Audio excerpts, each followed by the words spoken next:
Mesdames et messieurs, bienvenue à votre chronique, la chronique du soir avec notre consultant politique Agapit Napoléon Maforika. Bonsoir. Bonsoir à tous nos téléspectateurs. Voilà. Azanaï, candidat Azanaï se souvient de sa démission il y a 4 ans, puisque dans la journée de ce 27 mars, l'homme a posté quand même quelques messages qui rappellent justement ce pourquoi il a démissionné. Il trouve que ce qui se fait aujourd'hui, ce n'était pas ce qui était convenu. Voilà, donc il s'opposerait à la dictature, même celle de développement. Agapit Napoléon Maforika, le 4e anniversaire de sa démission est bien célébré. Mais pas lui, tant mieux pour lui. Il a quand même, quand on sait que celui-là a quand même mouillé le maillot pour que Patrice Talon vienne au pouvoir en 2016, il dit que ce qui se fait aujourd'hui, ce n'est pas ce qui était convenu. Peut-être qu'il n'avait pas bien compris ce que voulait faire Patrice Talon. Puis c'est un peu. Visiblement, Patrice Talon est convaincu que c'est ce que lui voulait faire, qu'il avait pensé faire, qu'il a fait et qui a pu porter des résultats. Visiblement, beaucoup de ceux qui ont porté Patrice Talon pour pouvoir il y a 5 ans sont encore là et convaincus que la ligne est tenue. Et même ceux qui ne l'avaient pas porté voient quand même que depuis des décennies, le pays a opéré une vraie révolution positive, révolution de développement, révolution mentale. Et bon, donc, est-ce que lui, il espérait mieux? Ben, il a fait 10 ans à clopin avec Aïbouni. On y était, on peut comparer. Donc, qu'est-ce qu'il attendait, lui particulièrement? Bon, peut-être qu'il aura Il l'occasion. attendait une révolution, mais pas la dictature de développement, puisqu'il a dit je m'oppose à ça. Ça dépend de ce qu'il appelle dictature. Moi, j'estime toujours que la démocratie, c'est pas l'absence de l'autorité. La démocratie, c'est pas l'absence de la coercition. La démocratie, c'est pas l'absence de la responsabilité. Alors donc, ceux qui confondent démocratie et anarchie, démocratie et désordre, démocratie et absence de l'autorité, on ne peut pas se comprendre. On ne peut pas être d'accord. Je vous ai dit, vous allez dans les pays occidentaux, les règles sont là, vous les enfreignez, et la contravention est là, le délit est là, on vous l'applique. Il n'y a même pas de bonne foi dans certains cas. Donc, il n'y a pas de... L'acceptation de la règle, l'acceptation des lois qu'on s'est données, c'est ça la liberté, a-t-on dit. Donc, la discipline dans la communauté, c'est qu'on soit d'accord sur le principe qu'il doit y avoir un chef. Sur le principe que ces règles-là sont d'obligation pour tous. Et lorsque personne, il y en aurait qui ne les auraient pas respectées, qu'ils subissent la sanction de la loi, la rigueur de la loi, et qu'ils avancent. Mais pourquoi certains vont penser qu'eux sont au-dessus? Donc, oui, M. Zenaï sait de quoi il parle. Il est le seul, il va, il vient, il a fait beaucoup de zigzags politiques. Bon, moi, il sait où il va. Donc, s'il est heureux d'avoir été éclairé des sorties du gouvernement, tant mieux. J'ai lu dans Jeune Afrique, le président a dit qu'il fait partie de ses amis. Donc ils auront l'occasion sans doute D'en parler, d'en parler un de ces jours. Bon, même 4 ans après. je ne sais pas, vous savez, moi je ne suis pas de Sérail, donc je peux pas aller au-delà. Mais bon, mais ce qu'il dit ne tient pas la corde à ce niveau. Je pense il n'a pas compris. Si dans toutes les parties où il est passé, RB, restaurer l'espoir qu'il a créé, le FCBE, l'Union fait des Nations, avec lequel il a flanté la résistance. Si dans tout ça, il n'a pas pu se trouver un bon chemin pour continuer à faire passer ses idées. Bon, je ne sais pas. Mais bon, l'avenir appartient à ceux qui savent lutter. Et c'est un lutteur, bon, tant mieux. Espérons qu'ils finiront par trouver ce qu'ils cherchent. En tout cas, vous parlez de lutteur, un bon lutteur. Il semble être un bon lutteur, puisque on pourrait dire que la Cour africaine des droits de l'homme et des peuples lui donne une fois encore raison. Sébastien Germain à Javon, justement, la Cour trouve que le Bénin, dans l'inexécution des décisions de cette Cour, que le Bénin, justement, a violé l'article 30 du protocole qui le lie, qui lie les États, justement, à cette Cour, affaire à Javon qui a qui a une fois encore raison? Agapit Napoléon Mafourican. Je ne sais pas ce que vous appelez une fois encore raison. Je pense que c'est la même cour qui dit la même chose. Bon, donc le Bénin est un État souverain, il sait ce qu'il doit faire. Donc il faut faire confiance au gouvernement du Bénin. La Cour voudrait quand même que le Bénin, à défaut donc, de contester justement les décisions de la Cour, pouvait quand même justement exécuter. Le Bénin est un État souverain, il sait ce qu'il doit faire. Il défend le chef d'État a fait serment de défendre le Bénin et les intérêts des Béninois. Je pense que le Bénin est un pays souverain. Le Bénin est parti naturellement et librement aux accords. Nous avons annexé la Charte africaine des droits de l'homme et des peuples à notre constitution de manière volontaire. Le Bénin sait ce qu'il doit faire pour défendre les intérêts des Béninois et la souveraineté du pays. Je pense que à la matière, il y a pas, moi je n'ai pas autre chose à dire. Vous trouvez que c'est ce qui est fait? Non, je ne trouve rien. Je pense qu'il y a des voies appropriées pour peut-être expliquer plus. Le consultant ne peut pas entrer dans la tête de la diplomatie, dans l'exécution des accords internationaux. Vous savez, le problème dans ce dossier de la Cour africaine des droits de l'homme, c'est l'habilitation faite aux citoyens, aux ONG d'ester directement. Je pense que ça a pu faire samedi dernier. Le retard du Bénin est entré en vigueur samedi 26. Vendredi 26 mars dernier. Bon, peut-être il est resté quelques soubresauts encore à faire.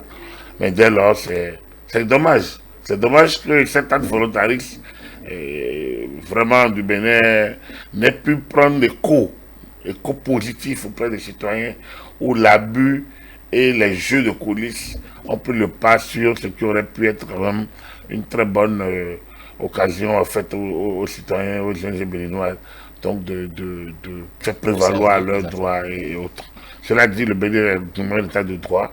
Les gens vont et viennent, ils défendent leur cause, ils font passer leurs idées, ils font passer leurs expressions, enfin, ils expriment librement leurs sentiments.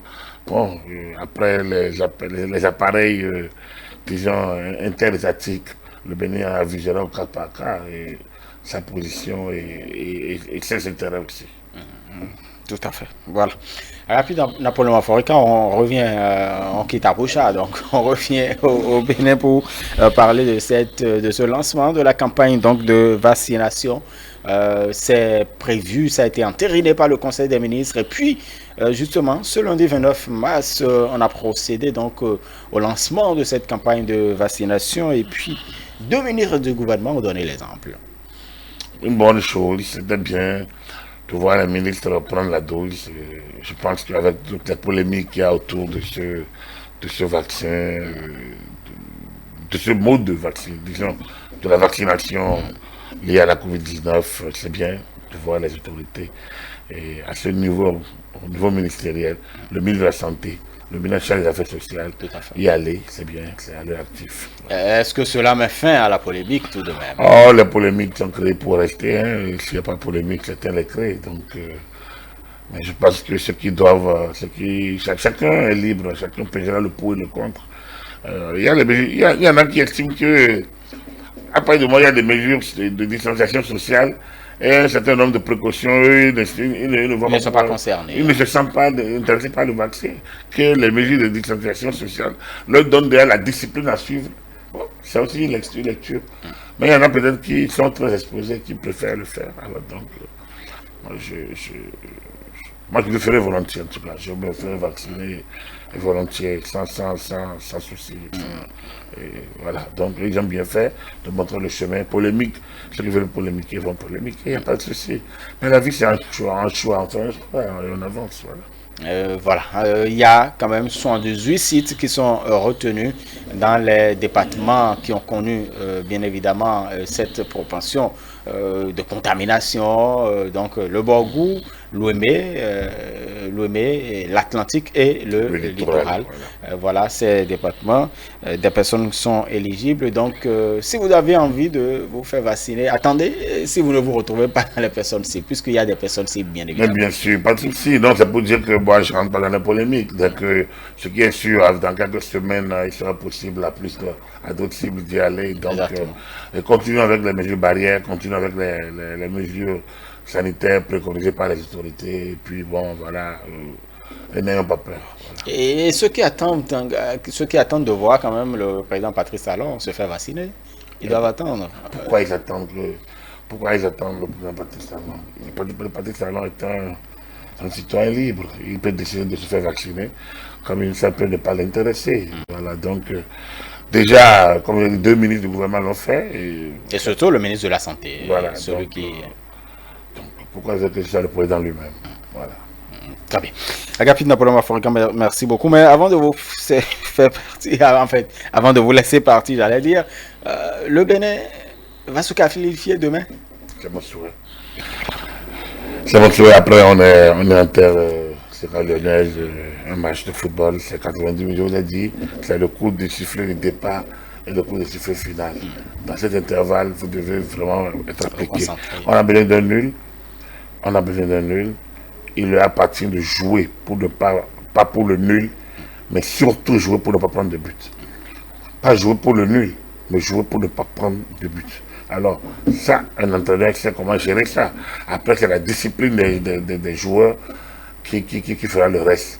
Et il y a Mais on reproche quand même à Michel Dessoué la dernière fois d'avoir choisi pour le défensif. 10 millions de Béninois, 10 millions d'entraîneurs. Et tout le monde veut être entraîneur. Moi, je pense que si on n'avait pas eu ce but, on serait qualifié. Et on dirait que c'est le meilleur. Et personne n'aurait dit, voilà, personne n'aurait parlé de cette stratégie-là. Donc, moi, je ne suis pas là pour critiquer les entraîneurs. Je pense qu'il faut laisser le jeu se dérouler. Le Bénin a eu des moments de baraka. Le Bénin a eu des moments de malchance.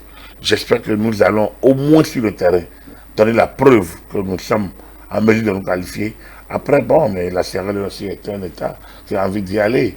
Donc, l'un ou l'autre, on a peut-être déjà raté les moments de qualification sur d'autres matchs, le match de Lesotho, par exemple. Et alors, on a un match ici à Cotonou, on a pu gagner, on a fait match nul. Bref, je pense qu'on a raté des occasions. L'espoir n'est pas mis tout de même. Là, maintenant, on a le dos au mur. Mais comme beaucoup de nations se qualifient comme ça. Donc il n'y a pas à dramatiser. On verra bien comment ça va se passer. On croise les doigts. On souhaite que ça marche. Si ça ne marche pas, ça fait rendez-vous dans 2 ans.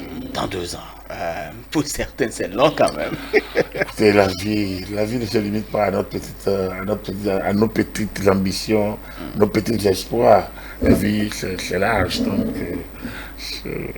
la canne existe avant notre... Moi, j'ai grandi en croisant la canne. Je disparaîtrai en laissant la canne. La Coupe du Monde. Hein? Vous comprenez ça? Donc, on les croise et puis ça fait plaisir. J'ai bien envie de voir le Bénin au Cameroun. Hein, de vibrer de tout le bonheur de l'Égypte il y a 2 ans. On aurait bien aimé le revivre encore. Mais après, toutes les nations africaines voudraient bien y aller aussi. Alors donc, surtout le Nigeria à côté a raté quand même des rendez-vous, de grands rendez-vous. Donc, vous voyez, voilà, soyons un peu, vous savez, apprenons à ne pas en vouloir avec rage. Hein, le désir fait partie de la vie. C'est normal, l'ambition. Hein, c'est bon, c'est ça qui crée, qui stimule, qui nous fait avancer. Après, sachant que on fait ce qu'on doit faire. Après, si ça marche, tant mieux. Mais faites ce que doit advienne que pourra. Faisons d'abord ce qu'on doit faire. Donc, à Freetown, il faudrait que les nôtres mouillent le maillot. Comme je l'ai dit, jouer, pas pour un match nul, mais pour ne pas prendre de but. Ça, c'est... Donc, pour en mettre. La meilleure manière de ne pas prendre de but, c'est de jouer pour en mettre. Ce n'est pas de... Parce que si vous bloquez derrière, n'importe quel contre, même à la dernière seconde, vous met le but. Exactement. Donc, jouer pour ne pas en prendre le but, c'est jouer pour mettre. Et savoir verrouiller l'arrière. Ça veut dire quoi? C'est un système ultra... Enfin, qui renforce le milieu et qui donne des espaces en avant, mais quand le milieu est renforcé, c'est que l'arrière est soutenu. Et le dernier de but n'est plus scellé. Vous voyez, donc il y a 2 remparts, le milieu, la défense et le dernier de but. Mais si vous ne le faites pas, Mais moi, je ne suis pas entraîneur, je ne suis pas sélectionneur. Mais c'est celui qui a fait, qui a quand même fait beaucoup de capital africaine, qui connaît le football. Il sait ce qu'il doit faire en ce moment-là. Nos joueurs jouent beaucoup à l'extérieur. Ils savent comment il faut faire. Après, il y a le sort aussi. Et moi, il y a la chance. Il ne faut pas croire. La chance existe. Donc, si ça marche, tant mieux. Voilà. Mais donc, faisons ce qu'on doit faire. Et puis le reste viendra. Et qu'est-ce que devrait être quand même l'attitude des citoyens? Parce qu'on attend beaucoup, depuis samedi dernier, on attend beaucoup de choses. On reproche tellement de choses à l'équipe d'encadrement, à l'équipe, en fait, les joueurs également. C'est pas des vrais supporters. Le vrai supporter, c'est pas celui qui commence pas à huer son joueur dès qu'il prend une douche. Non. Non, le vrai supporter supporte. Quel que soit. Le vrai supporter supporte, quel soit le. Donc, soit on reste béninois, c'est-à-dire rageant, disons, râlant, toujours là, à trouver qu'on peut faire, tant que ça ne marche pas dans le sens qu'on veut, donc tout est mauvais. Non, soyons des supporters. Les supporters, c'est pas celui qui rage, qui râle, c'est celui qui soutient réellement, jusqu'au bout, en sachant que ça peut marcher pour vous comme pour l'autre. Si ça ne nous marche pas, on salue l'autre, on console les nôtres et on passe à autre chose. Voilà. Tout à fait. Voilà, chers amis téléspectateurs, merci donc d'avoir suivi la chronique de soir. Nous sommes à 4 jours quand même, à la 4e journée de la campagne. En ce qui concerne la présidentielle, ça se déroule, on a encore 10 jours quand même. Oui, on a 10 jours de fête, vous sentez l'ambiance de fête sur le terrain, la température monte, ça monte. Au fur et à mesure. Ça monte au fur et à mesure, les campagnes, vous voyez, les cortèges défilent, des promesses sont faites. Mais on a quand même constaté pour cette fois-ci qu'il y a beaucoup de meetings où il y a prestation d'artistes, on organise des mini-concerts. C'est ça que je dis, mais la fête, c'est une campagne festive. Hein? Plus clairsemée parce qu'il n'y a plus la marmaille encombrante, étouffante, où le message est diffus, passé par là. Ici, c'est fluide, ça tourne. Les candidats ont de l'espace pour s'exprimer. Et ça se passe très bien. Je lis quelques promesses ici et là, ça fait rire, ça fait plaisir. C'est amusant, voilà. Donc, c'est bien. Je pense que comme l'a prédit le chef de l'État, l'a souhaité que ce soit une fête, ça se montre, l'ambiance festive monte. Et espérons qu'elle se maintienne et que nous soyons au firmament même, non seulement ce vendredi 9, mais que nous le soyons encore plus au soir du dimanche 11 et au soir du premier tour, que personnellement j'aurais souhaité seul tour. Alors ça c'est bien. Voilà, mais attendez à demain mardi, soyons branchés d'abord sur Freetown. Tout à fait. Je souhaite qu'on finisse par là. Soyons toujours branchés sur Freetown et espérons que demain, à pareil moment, sera souhaité de fêter la victoire. La qualification. Cameroun 2022. Des écureuils pour la CAN Cameroun 2022. Très bien. Merci à vous, Agapit Napoléon Maforican, pour la chronique de ce soir. Mesdames et messieurs, vous suivrez parole aux candidats à partir de 20h30 et puis nous reviendrons vous retrouver pour ça se discute. Restez avec nous.